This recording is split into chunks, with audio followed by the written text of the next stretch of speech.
everyone, and welcome back to Trajectory. Today, I'm really happy to be sitting down virtually over Zoom with Emma Martin. Emma, I know that you've probably given this introduction 1,000 times, but I'm going to ask you to do it one more time for me. Could you give our audience your full name, your hometown, your year, and your major? Yeah, so my name is Emma Martin, and I'm from Westboro, Massachusetts, which is about an hour and a half from UMass. I am a Neuroscience and Biology double major, and I'm a rising junior, so that means I'm in the class of 2022. Amazing. Congratulations on making it officially halfway now, right? You're going to be an upperclassman. Right, yeah. How are you feeling about it? Super excited, a little nervous because this is when all those higher level classes start to be a thing. And so having to take several of those all at once is a little bit scary, but mostly excited. Good. Yeah. I was an English major, so the idea of being a science double major really baffles me. So major kudos to you on that. And as you know, and as I know, academics only defines one part of who we are as college students. So can you tell me a little bit more about what else you're involved with on campus? Yes, so I am both an RA and a new student orientation leader, so I work a lot with students on campus. But outside of that, I'm in the marching band and a lot of anything band related, really. I'm in the band sorority. I've been in the pep band before, so a lot of band. And then the only other thing I do on campus in terms of clubs is I'm the vice president of Neurosci, which is an honor society for neuroscience majors. So you're very involved. That's amazing. Yeah. What do you play? I play flute. Did you play in high school as well? Yeah, so I actually started back in second grade and have been doing band ever since. Did marching band in high school. It was I'm doing marching band in college, so. Amazing. When you were touring colleges and universities, were you looking to the marching bands to be okay, whose band do I want to join? So fun story, I've never actually toured a college. Whoa, I went on a single college tour. I had never set foot on any college campus besides UMass before I came to college, and I only stepped foot on UMass campus because there was a band, a summer program for band here, and I went to that, and I was yeah, the campus looks nice, and they have a band. So yes, band was definitely part of my deciding factor. Wow. I mean, I think it's a testament to that you chose appropriately, considering how many different ways you're involved with the marching band now. It's you knew that this was going to be a big part of your college career, and I think you made the right choice. I think so too. So I'm very happy with my decision. Did that summer program that you went to for band at UMass, was that the summer before you started? That was the summer before my senior year. Okay. So it was right before I was considering really colleges and applications and all of that. So I definitely think it had a huge impact on me coming here. Yeah. We're glad you're here. Thanks. I'm glad to be here. And can you tell me a little bit about what that first week or two was like for you when you did come to UMass as a student? You had your experience before your senior year with the summer program for band, and you loved it, it sounds like, and that really helped motivate you. You did senior year, you applied, you got in, got that all out of the way, and you finally land on campus. What's it like for you? Yeah, so I landed on campus for band camp was my first experience, which happens before the normal move-in. So I got to move in early, and I was only on campus with the 400 students in the band, which for me was really helpful because it made the campus feel a little bit smaller, because instantly I stepped foot on campus and I was overwhelmed by this is a giant campus and I'm going to get lost on my way to all my classes. And so it made it a little smaller and helped me to meet people in a group. But my first weeks on campus were band, and because of other things as well, super busy. My first weekend on campus, fall welcome, took full advantage of that, was going to everything. Then my second weekend on campus, the marching band performed for the Patriots for their halftime show for the home opener. So that was kind of my first actual weekend on campus. which is a crazy experience to have as your first weekend. Yeah, seriously. Were you excited? Were you feeling the pressure? Like what? That must have been such a whirlwind. Yeah, I was so excited, but it was absolutely a whirlwind because like I finished my first week of classes, which was like its own thing to have to deal with. Like I loved my classes, but I was like, this one thing happened and almost immediately it was on to the next thing, which was this thing that was like that whole first week of classes. I was like, oh my gosh, 5 more days till I go play for the Patriots, 4 more days. Like I was counting it down because I was just so excited. It's so funny to me how I think like when you picture coming to campus for the first time, for a lot of students, right, they're picturing move-in, they're picturing meeting people, and then they're thinking a lot about academics because for most folks, that's why you're going to school. Yeah.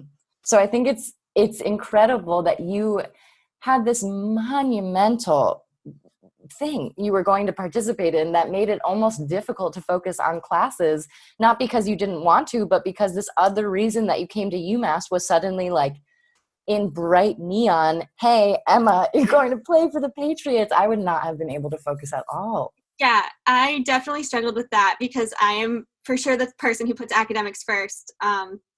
Academics come before everything, including band, even though I love band. And so it was a difficult first week because I wanted to prioritize academics, but it was just so hard to do that. Yeah.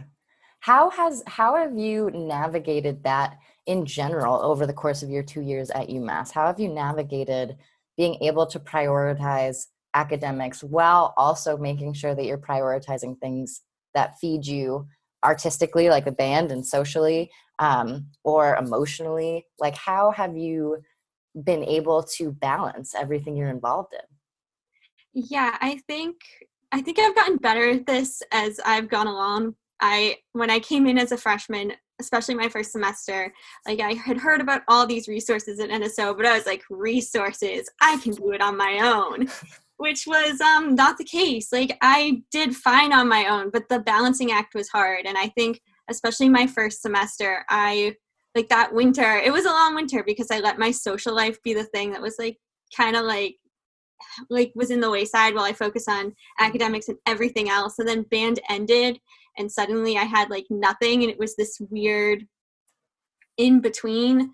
So I think my like what ended up helping me was to find resources on campus that just forced me to go out and get involved and do things because I had friends and I did things with friends, but sometimes it was difficult to balance. So to get people to help me with my academics or to help me with other things gave me more time to do other things. Mm-hmm.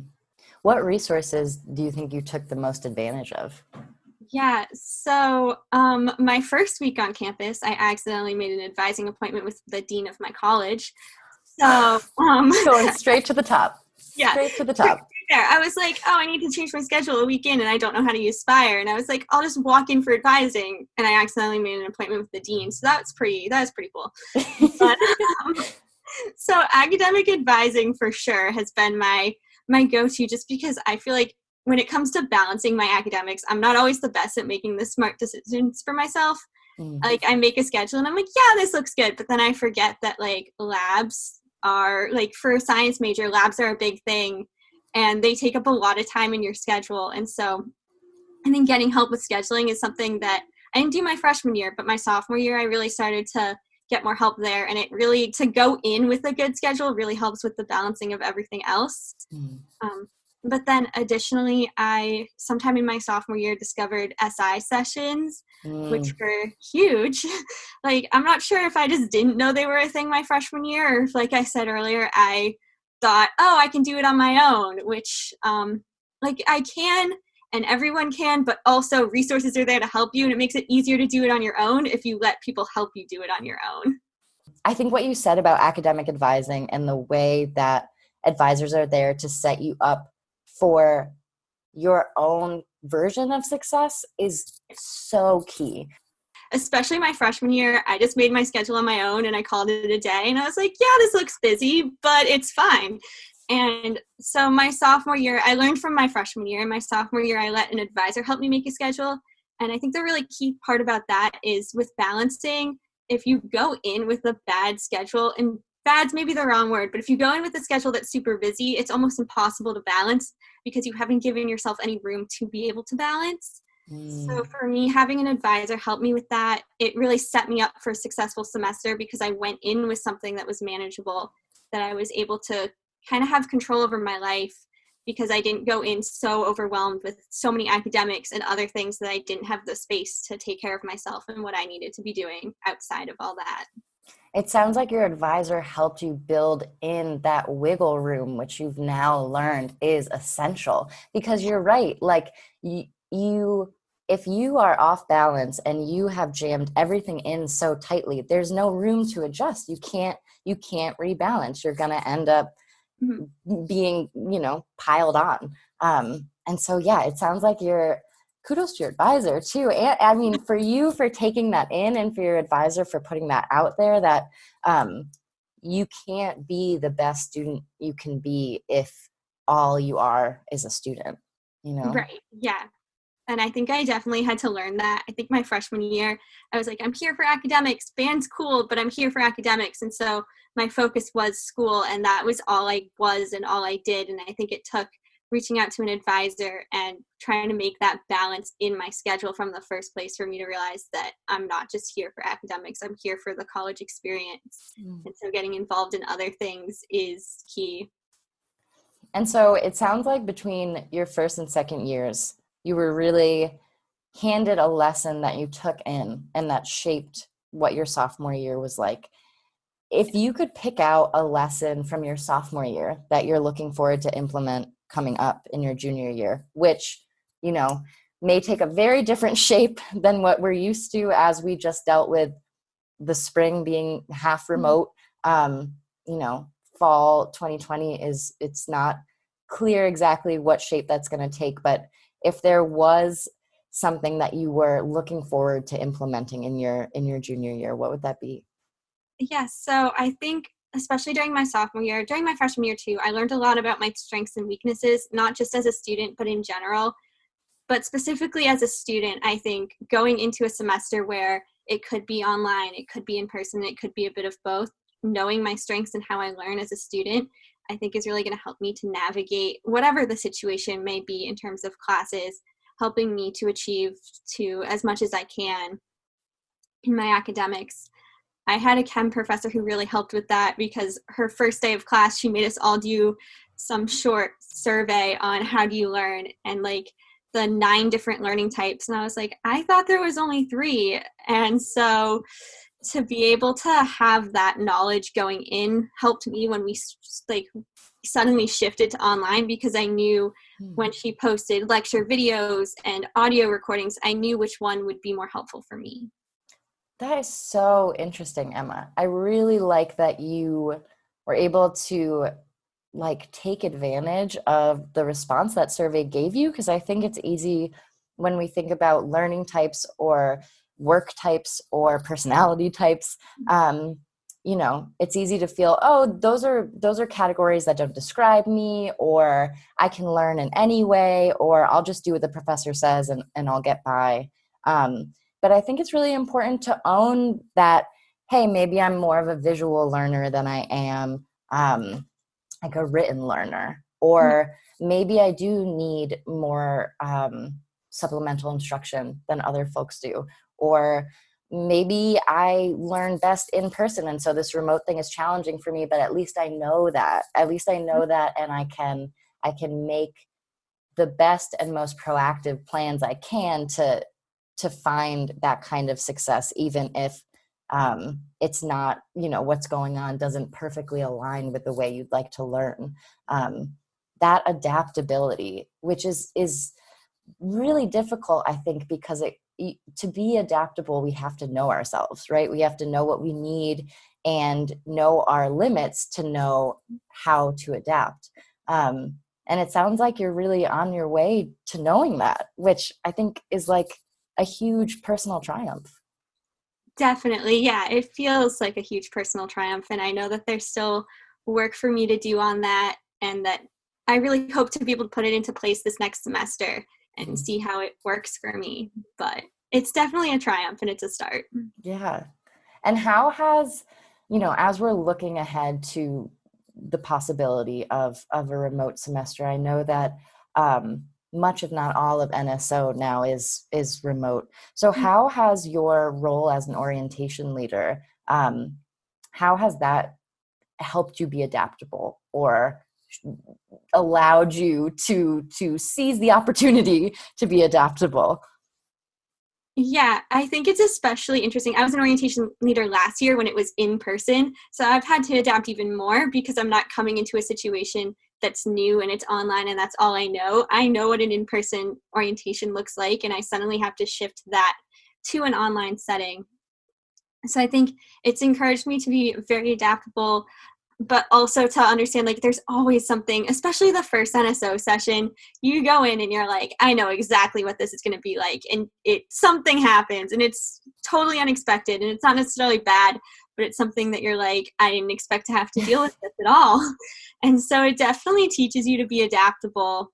And I think that's especially true for this summer's NSO, because we've gone into this with kind of really not a clue what's going to happen in the fall. And once we get those plans, we're definitely going to have to shift how we teach and talk to new students, because their questions are going to change. Yeah. And so our programming has to change as a result. So it's definitely a process. Yeah, absolutely. I have a lot of sympathy for new students who are facing that uncertainty right now, and a lot of sympathy for the folks like you who are guiding them and are also facing that uncertainty as to be upperclassmen yourself. And normally I would want to ask you, what would you want to say to your first year self? But I think what I want to ask you is what would you want to say to those first year students right now who are facing that kind of uncertainty? Yeah, so I think back on my freshman experience and what I regret. And I think my biggest regret is that it took me so long to reach out and to take advantage of everything at UMass. And as an orientation leader, even in my second year of orientation, there's still things that I'm discovering. We'll have a panelist come talk to us and I'll be like, that exists. And so I think it's definitely my advice for students is to really just go explore and figure out what there is to offer, because there's so much to offer, and there's things that are very unique that are offered that most students, it might not help them, but for you it might. And those things are not necessarily the easiest to find, but when you do, it's really beneficial. So I feel like this is a very large campus, but finding things like that makes it feel smaller. How do you think you overcame that personal resistance to, oh no, I'm fine, I can do this on my own, I don't need the resources? How did you talk yourself out of that, or what kind of jerked you away from that and had you thinking, okay, maybe these resources are there to help me, or even if they're not, why don't I give it a try? Yeah, so I think it was the spring of my freshman year when I finally started that process of realizing that I'm not alone in all this and there's other resources. And I think it was that I reached a point where the balancing act just wasn't happening. I overloaded on credits and had pep band and so many other things going on that I just I didn't have time for everything, and something had to go. But I at the same time wanted to still do everything. And so I got to the point where I'm like, these decisions are not things I can be making alone. And if I still want to do everything, I might be able to if I got help on the things that I'm struggling with.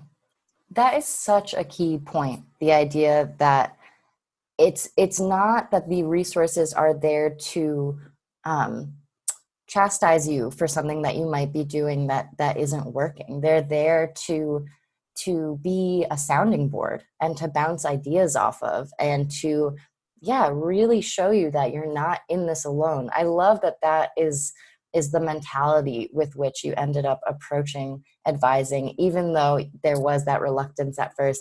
And I mean, truthfully, I had that same experience when I was in an undergrad. I came from a small school and I was a high achieving student, and I thought, it won't be an issue. I'm just going to work hard. I'm just going to read all of my assigned reading and do all my work, and it'll be fine. And I was leaving no room for anything else. I was staying up too late reading. I did not have the right balance. But I think there is that resistance because you really do want to show the people in your life, like, and yourself, like, hey, I got this. But part of getting this is reaching out. I think that is a huge part of the undergraduate experience that I know student success as a department is trying to encourage students to just explore the idea that you don't have to do it alone. Yes, for sure. I feel like coming into college, I wanted to become more independent, and I did. But at first, I was in a mindset that to be independent was not using any resources and just doing it on your own. And that's not true. Being independent is being able to reach out when you need help. So. Yes, Emma, I completely agree. I think we're I on got the there same eventually. page. But I mean, I think that getting there is part of the point. I think that if you came knowing that, you wouldn't have developed in the same way. You wouldn't have grown in the same way. You had to have, especially that first semester of, okay, I can balance it all on my own. And then the plates start to fall. And instead of letting them all crash down, you advocated for yourself. And that's huge. Yeah. Awesome. Emma, I really want to thank you for the conversation today. I've really admired the way that you have utilized all that UMass has to offer so far. And I'm really excited for you that you have 2 more years, because at the rate you're going, there's not going to be a resource left untapped. Thank you. Yeah. I want to give big thanks to our guest today, Emma Martin, and wish her the very best of luck in her junior year coming up.